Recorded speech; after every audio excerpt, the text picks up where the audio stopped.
You might not know this, but I didn't grow up in Carriacou. I've only ever visited Carriacou on vacation. This is where my dad grew up. In fact, the house my dad grew up in is about 200 yards that way.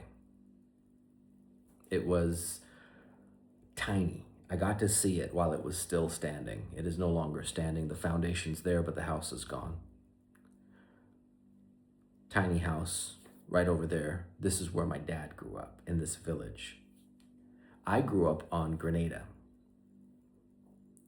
Grenada is a much different scene and environment than Carriacou. There's so many, there's just so much abundance in Grenada by comparison. First of all, because of rainfall. There's a lot of rain in Grenada. Everything is lush and green. And if you drop a seed on the ground, it grows all by itself. You don't have to water things. Here, there is no river. There's one spring. We have a well in our village. I haven't yet solved how to pump water out of the well. So for right now, a rope and a 5-gallon bucket is the technology I currently have for retrieving water from that well. I'm getting into minutia right now. What I was jumping on to say is that Carriacou is very different, even than Grenada. So it's not just the loss of comforts and conveniences moving from Oregon.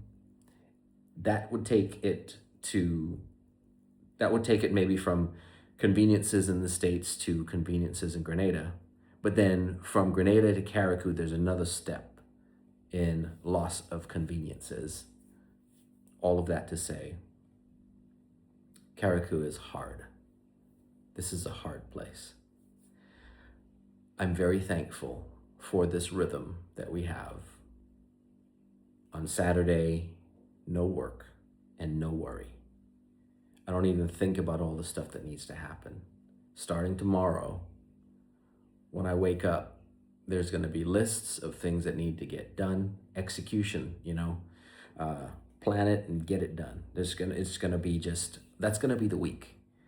Every morning, Sunday through Friday, I'm going to be on my feet at 6 o'clock. Let's go get something done, and working all through the day till 7 p.m. But not today. And I am so grateful. We're at the end of the day almost. The sun's starting to drop lower in the sky, and there'll be a beautiful sunset over there pretty soon. And I am so grateful that I got to just take it easy today. I hope you have a rhythm like that. There have been times in my life when I didn't have it. Most 80% of my life, I have had this weekly rhythm, and the day might have shifted. Some days, some seasons of my life, it was a Friday. When I was a worship pastor in Hollywood, California, my rest day was Monday. Now it's Saturday.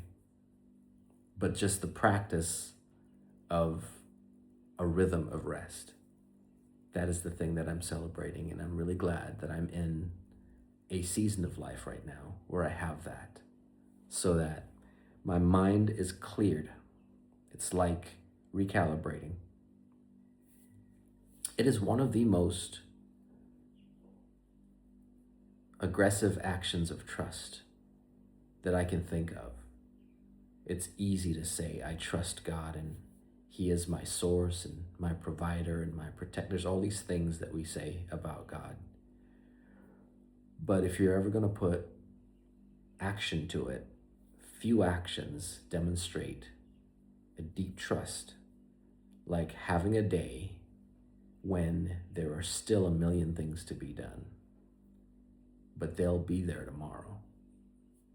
It cultivates a muscle of dependence that I will certainly show up.